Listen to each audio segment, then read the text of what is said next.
सबसे रोमांचक अंतिम गेंद तक खेला गया सांस रोक देने वाला पहला T-20 मुकाबला पसंद आया हो तो वीडियो को लाइक जरूर कीजिएगा। आज के वीडियो का लाइक टारगेट केवल 100 लाइक का है, तो दोस्तों इस वीडियो को दिल से लाइक करना बिल्कुल ना भूलें। दोस्तों आज भारत और बांग्लादेश के बीच 3 मैचों की T20 सीरीज का पहला और सबसे इम्पोर्टेंट मुकाबला खेला गया और इस मैच में तो रोमांच की सारी हदें पार हो गई। जहां अंतिम गेंद तक यह क्या बहना बता पाना मुश्किल था, नामुमकिन था कि कौन सी टीम मारेगी। जहां बांग्लादेश के 246 रनों के जवाब में भारत के विध्वंसक बल्लेबाजों कप्तान सूर्य से लेकर यशस्वी जायसवाल और रिंकू सिंह का तूफान देखने को मिला। वीडियो में बताएंगे भारत और बांग्लादेश के पहले T-20 का रोंगटे खड़े कर देने वाला पूरा हाईलाइट, जिसमें कौन बाजी मार पाया, अंतिम ओवर में कितने रनों की जरूरत थी, क्या रिंकू और सूर्य मिलकर टीम इंडिया को जीत दिला पाए, इन सब सवालों के जवाब इस वीडियो में आपको मिलेंगे। तो ऐसे में आप इस वीडियो को अंत तक जरूर देखिएगा, लेकिन उससे पहले आप टीम इंडिया के अगर बहुत बड़े फैन हैं तो आप इस वीडियो को लाइक जरूर कीजिएगा। दोस्तों जैसा कि आप सभी तो जानते हैं कि इंडिया और श्रीलंका दौरे की समाप्ति के बाद इंडिया बांग्लादेश के बीच 3 मैचों की T20 सीरीज का शुभारंभ हो चुका है, जिसका पहला मुकाबला आज मुंबई के ऐतिहासिक वानखेड़े क्रिकेट स्टेडियम पर शुरू हुआ। यहां बांग्लादेश के कप्तान नजमुल हुसैन संतो ने टॉस जीतकर पहले बल्लेबाजी करने का फैसला चुना और यहां जब बांग्लादेश की टीम बल्लेबाजी करने के लिए उतरी तो हमेशा की तरह उनके लिए पारी की शुरुआत लिटन दास के साथ तंजी हसन की खतरनाक जोड़ी मैदान में आई। जहां दोनों बल्लेबाजों से उम्मीदें तो यही लग रही थी कि पहले विकेट के लिए बड़ी साझेदारी देखने के लिए मिले, लेकिन दोस्तों यहां पर तंजी हसन के रूप में पहला बड़ा झटका बांग्लादेश की टीम को जसप्रीत बुमराह ने दिया। झटका लग जाने के बाद फिर बल्लेबाजी करने के लिए उतरे खुद कप्तान नजमुल हुसैन संतो, जहां लिटन दास और संतो मिलकर साझेदारी को आगे बढ़ा पाते उससे पहले लिटन को 7वें ओवर की दूसरी गेंद पर रियान पराग ने बोल्ड कर दिया और यहां लिटन 20 रन बनाकर ही आउट हुए। अब ये 2 बड़े झटके लग जाने के बाद बांग्लादेश की टीम पूरी तरह से लड़खड़ा चुकी थी। ऐसा लग रहा था कि आज के मुकाबले में बांग्लादेश की टीम ज्यादा से ज्यादा भारत के आगे 120 या 100 रन ही बना पाएगी। अब यहां संतो और शाकिब अल हसन पर पूरा दारोमदार था अपनी टीम के लिए ज्यादा से ज्यादा रन बनाने का, लेकिन दोस्तों भारतीय गेंदबाजों को कहां पता था कि ये दोनों बल्लेबाज मिलकर आज अपनी टीम की किस्मत चमकाने वाले हैं। जी हां दोस्तों, हुआ यह कि संतो ने ताबड़तोड़ बल्लेबाजी अपनी जैसी जारी रखी उसी तरह का ढंग शाकिब ने भी दिखाया, जहां दोनों बल्लेबाजों ने मात्र 37 गेंदों में 72 रन की साझेदारी कर डाली थी। इस दौरान विकेट चटकाना काफी अहम हो चुका था, तभी कप्तान सूर्या ने फैसला किया कि वह गेंदबाजी पर अपने सबसे भरोसेमंद खिलाड़ी जसप्रीत बुमराह को लेकर आएंगे और 14वें ओवर की तीसरी गेंद पर बुमराह ने शाकिब के रूप में तीसरा बड़ा झटका बांग्लादेश की टीम को दिया, जो कि 43 रन बनाकर आउट हुए और उनके आउट हो जाने के बाद फिर बल्लेबाजी के लिए उतरे मोहम्मद उल्लाह वो कप्तान संतो के साथ मिलकर साझेदारी को आगे बढ़ाते हैं और अपनी टीम के स्कोर को 150 रन के पार ये दोनों बल्लेबाज लेकर पहुंचे। इस दौरान बांग्लादेश की टीम लगातार आगे बढ़ती चली जा रही थी और दूसरी तरफ संतो का बल्ला रुकने का नाम नहीं ले रहा था। उन्होंने मात्र 34 गेंदों में भारत के खिलाफ 74 रन ठोक डाले थे। अभी यहां से मैच पूरी तरह से फंस चुका था, तभी अर्शदीप ने आकर 17वें ओवर में संतो का विकेट गिराया, जो कि 74 रन बनाकर इस मुकाबले में आउट हुए और संतो का विकेट गिर जाने के बाद भारतीय टीम को चैन की सांस आई, लेकिन मोहम्मद उल्लाह ने साथ ही बल्लेबाजों के साथ मिलकर अपनी टीम को 200 के पार पहुंचाया। इस दौरान मोहम्मद उल्लाह ने जहां 53 रन बनाए और बांग्लादेश की टीम 20 ओवर में 6 विकेट के नुकसान पर भारत के खिलाफ 255 रन बनाने में कामयाब रही और इस दौरान भारत के लिए सबसे ज्यादा 4 विकेट जसप्रीत बुमराह के नाम रहे, तो वहीं एक विकेट अर्शदीप सिंह और रियान पराग के नाम रहे। बल्लेबाजों के इस मैदान पर कुछ चमत्कार कर दिखाने की दोस्तों टीम इंडिया को विस्फोटक शुरुआत दिलाने के लिए यशस्वी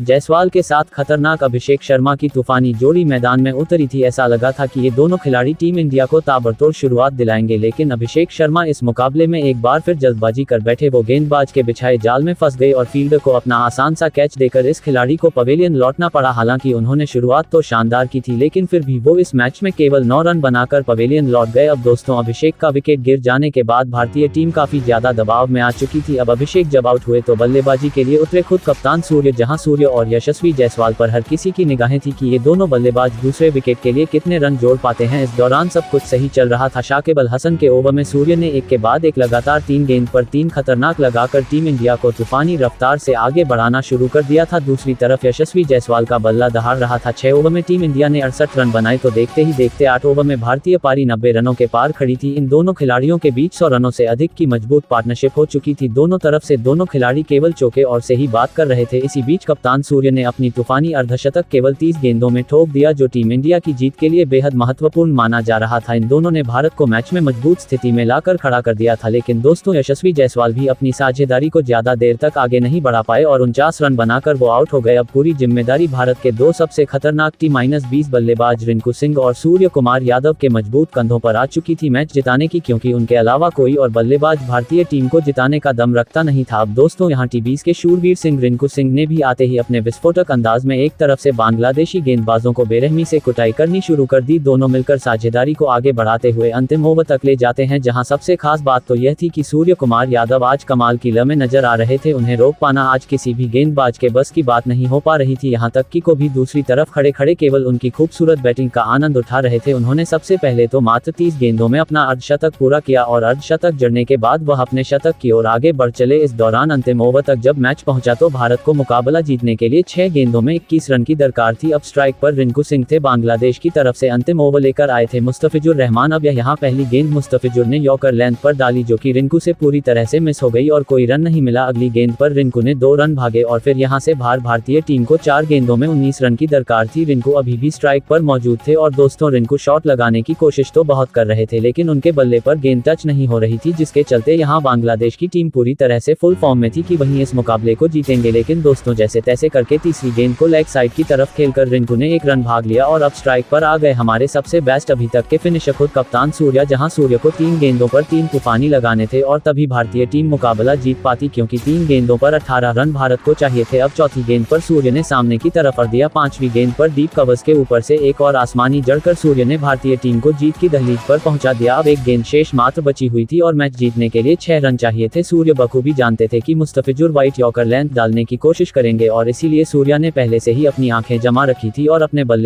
बल्ले का परफेक्ट स्विंग दिखाते हुए उन्होंने डीप मिड विकेट के ऊपर से महेंद्र सिंह धोनी के अंदाज में मैच विनिंग 6 ठोक दिया, जिसके चलते भारतीय टीम के होनहार बल्लेबाज सूर्य ने इस दौरान अपना शतक तो पूरा किया, साथ ही साथ 108 रन की उन्होंने पारी खेली और अपने शतक के साथ उन्होंने भारतीय टीम को मैच भी जिताया। बाकी इस मुकाबले में रिंकू के बल्ले से 48 रन निकले। हालांकि दोस्तों हम आपको बता दें कि भारत और बांग्लादेश के बीच खेला गया यह पहले T-20 से ठीक पहले अभ्यास सत्र का मुकाबला था, जिसमें भारतीय टीम की जीत हुई। बाकी अब आप सभी की क्या राय है भारतीय टीम की ऐसी बल्लेबाजी और गेंदबाजी को देख लेने के बाद, और आप टीम इंडिया को 10 में से कितने नंबर देना चाहेंगे? अपनी राय नीचे कमेंट बॉक्स में जरूर बताएं और ऐसी शानदार खबरों के लिए चैनल को सब्सक्राइब जरूर करें। धन्यवाद।